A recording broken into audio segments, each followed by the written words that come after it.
how does the show, in the show's language, get you to care? Mm-hmm. Is it an interesting exploration? I cared about Jesse in this episode a lot. Past tense. Well, I care currently about Jesse past tense. Yeah, and look, these things are going to happen. You get close to a character who's off, whatever.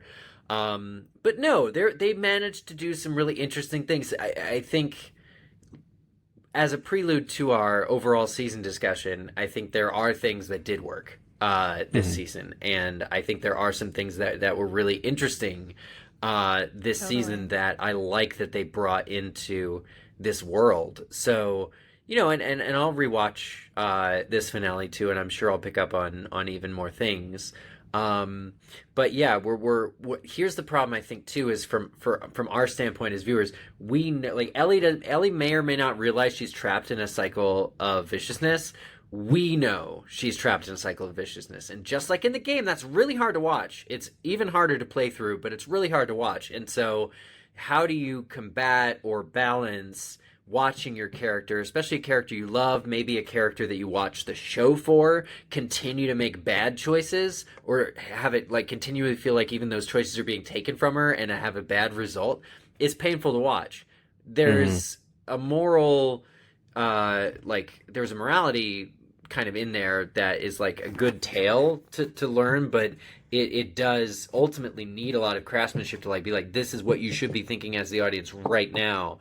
And some of these big moments where maybe like with Nora or with Dina at certain points, the weight that wasn't where the episodes ended, in each one of those. So plenty of those episodes did end on those big moments, but like there were other character moments where it's like they could have maybe dial that back a little bit. Yeah, and I feel like to your point about watching a character make bad decisions or just suffer, right? Because she is suffering. Like, whereas, like, even though she's making bad decisions, like, she's making bad decisions because she's suffering. She's not just like a 1980s villain, right? She's not Skeletor, right? Like, she is hurting, and that's why she's doing this. But I feel like usually the padding for that, and you can see it in shows like Breaking Bad, other shows that have characters making bad decisions, but they put so many other characters in there that you kind of get a break. You're like, ooh, that was hard to watch. Let me see what Jesse's doing. Not Jesse from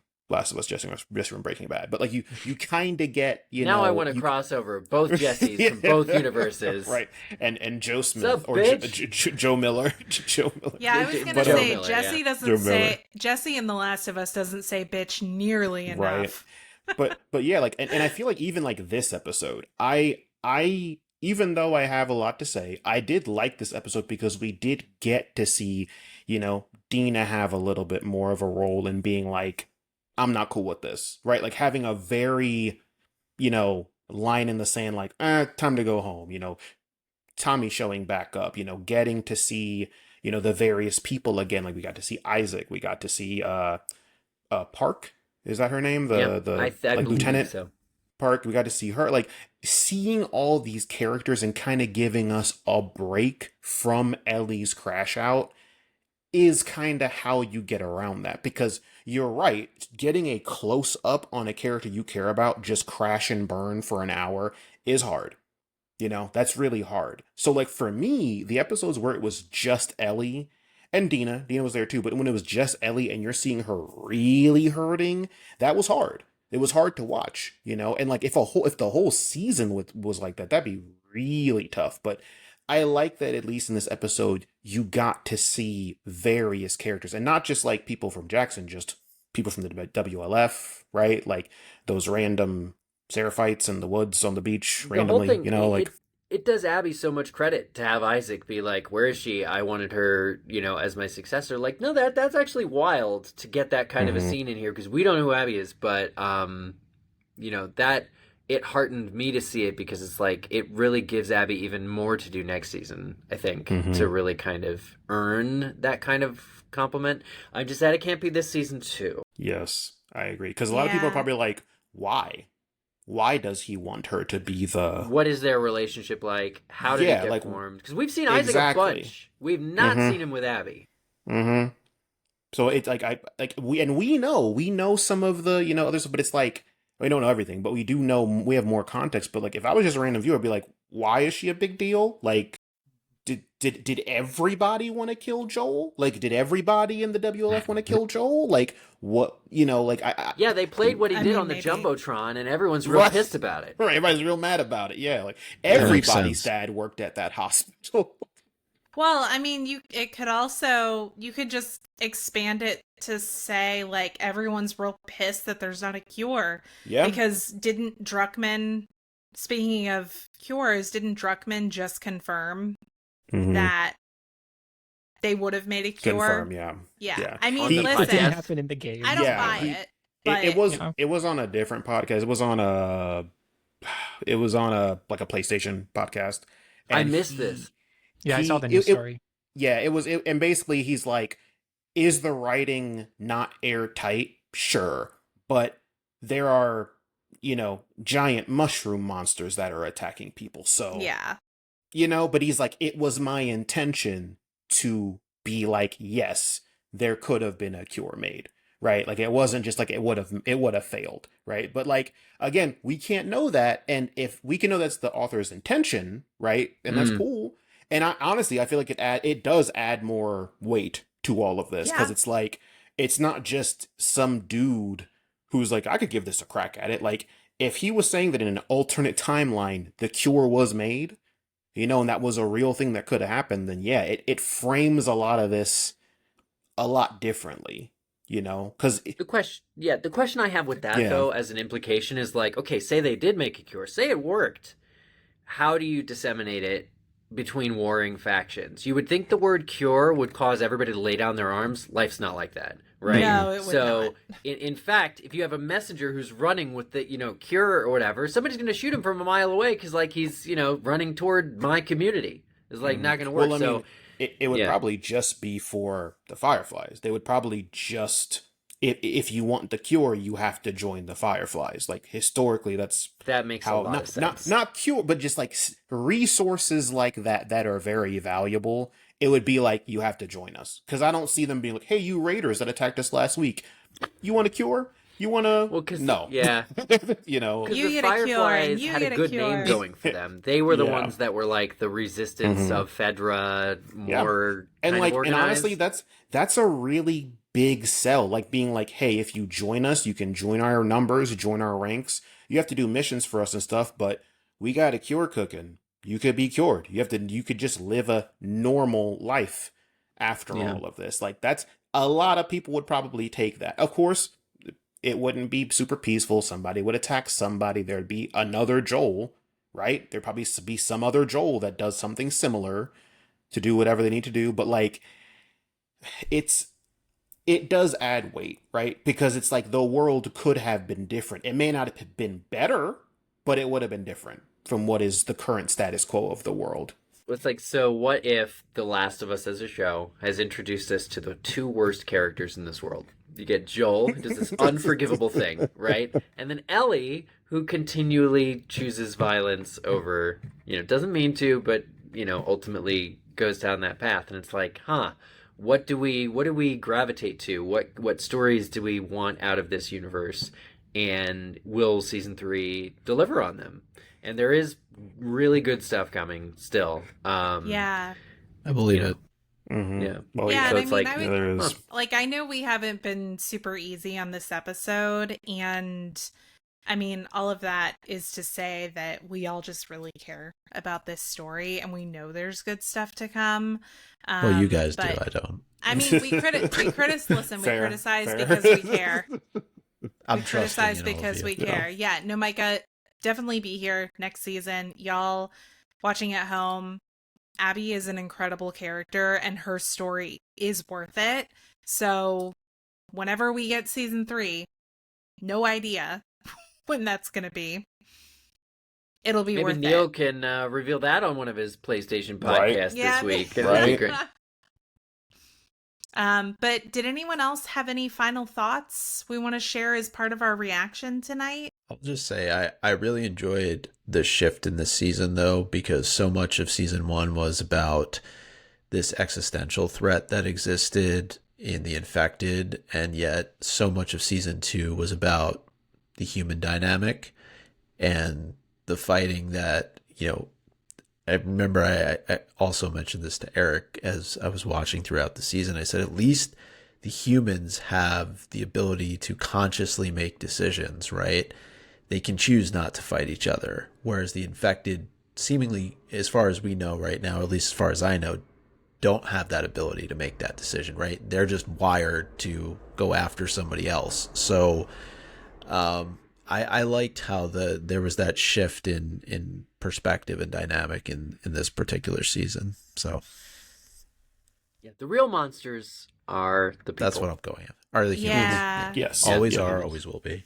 Yes. So. Well, And speaking of monsters, I really liked the in the bookstore where they were supposed to meet Tommy. We had the monster at the end of this book, that Sesame Street Grover book. Which, if you guys don't know, listeners out there, whoever, Grover is the main character of this book, and he's terrified that the title of the book said that there's going to be a monster at the end. And so the whole book, he's trying to get you to not keep reading because he doesn't want to see the monster, only for you to reach the end of the book and you realize that Grover is the monster at the end of the book. Did you really just spoil that book, that children's book Yes. for all of us? Oh. The one that came out in 1971, yes. My little cousin is never going to recover.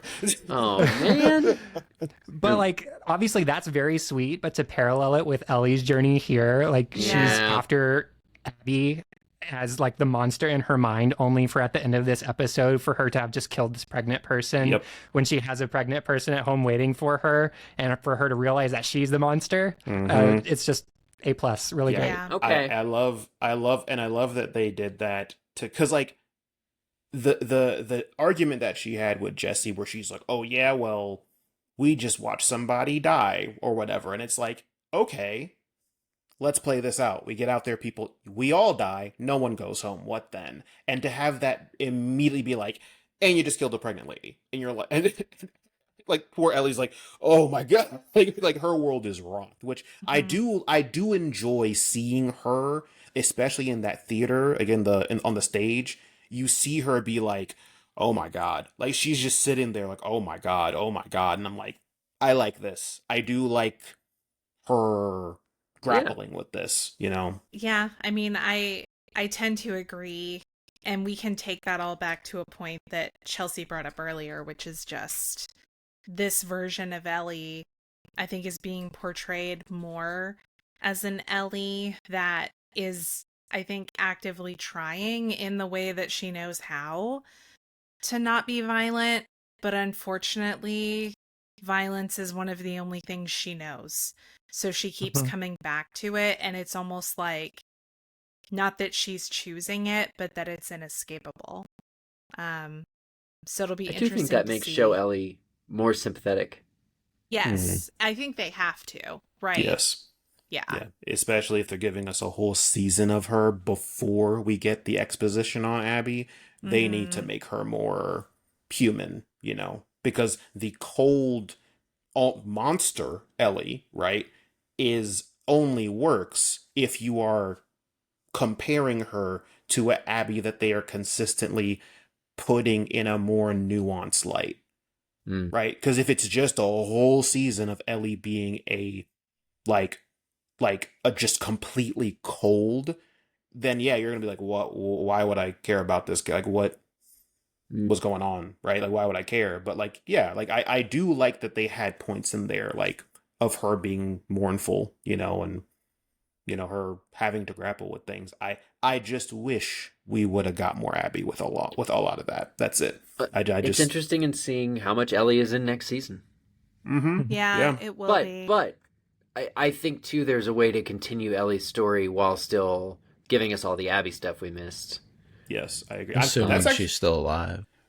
Yes, exactly well, right. it'll be going back back one of those to episodes cover... where it's like she's in a coma from the brain injury, and then she dreams a million years, and she lives in like a mind prison, and then we get those. Have you ever seen Wizard of Oz? I'm just kidding. That's season 3. Well, Eric said that Ellie was going to be in season of 3, so matter-of-factly with so much confidence. Well, for like the first 5 minutes at least, right? Oh, okay. Now I'm trying to like walk it back. Well, did Abby make the mistake of not thinking there was somebody else there? We know Dina's there. Does she come to? I don't know. Like, Well, who fired the gun? Yep. I feel like that is a very good question of how much do we think of Ellie are we going to get next season? Like, do you think it's going to be like this season where it's mostly Abby and Ellie just kind of pops in and then leaves, or I mean, the show needs Bella Ramsey. I'm sorry, like yeah, if it wants to. I mean, I don't know if there's a season 4 that's even possible, but yeah. I mean, I saw some kind of news story recently. Sorry, Laura. No, go ahead. Where I think Craig Mazin was saying that he doesn't know how they can tell the rest of the story in season 3. Yep. So yep, we'll see. Because I mean, spoilers aside, the show doesn't end. What a pickle! The game doesn't end in Seattle. Yes. Yeah. No, the game. Yeah. Seattle's like the halfway point. I'm telling you. Yeah. It feels that way. Yep. Both versions of their Seattle. Like, so we'll see. We'll see. Yeah, so that was the thing. I mean, honestly, my initial thought was I was thinking we were going to be hitting around the same halfway point-ish.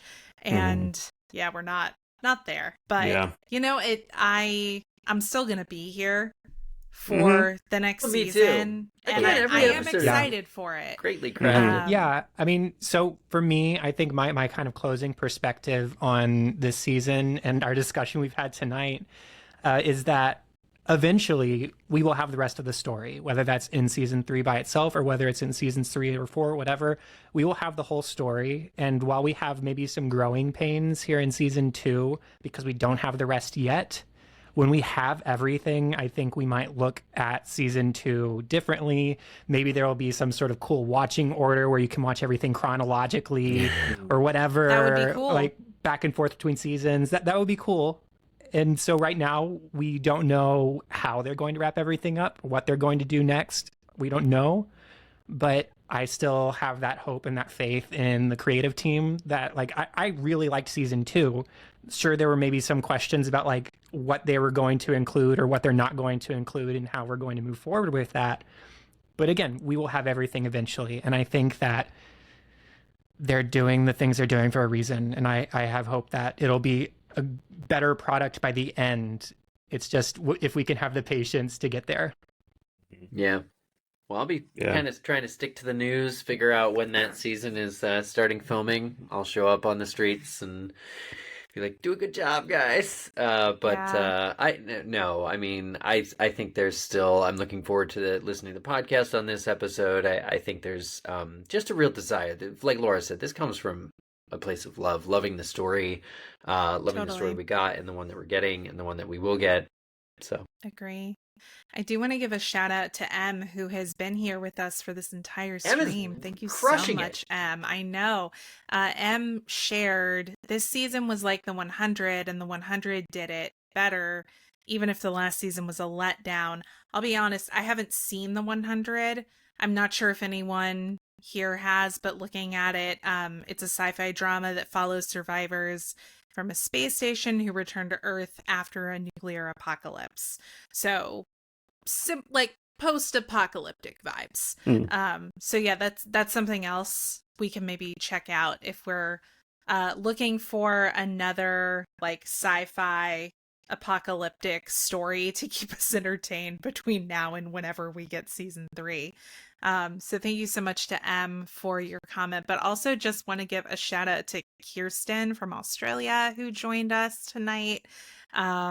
Thank you for joining us. To me, we're sitting here and it's like midnight for some of us, but you're on the other side of the planet, so it's probably morning for you.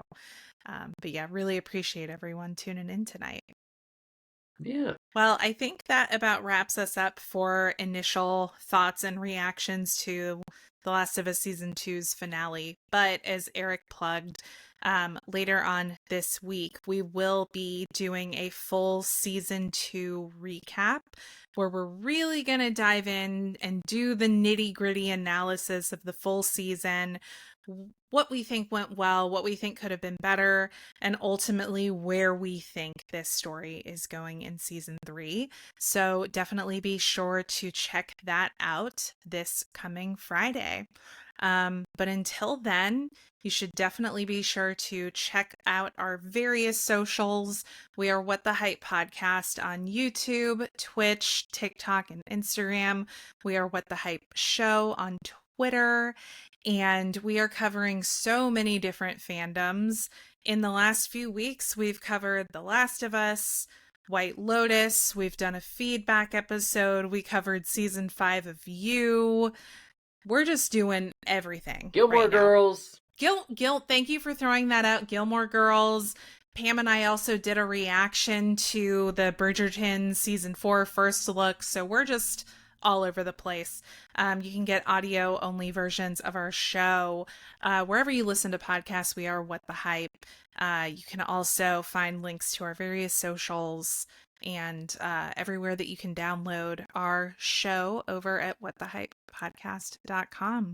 But thank you so much for tuning in with us tonight. And Eric, Chelsea, Mark, and Micah, thank you so much for joining.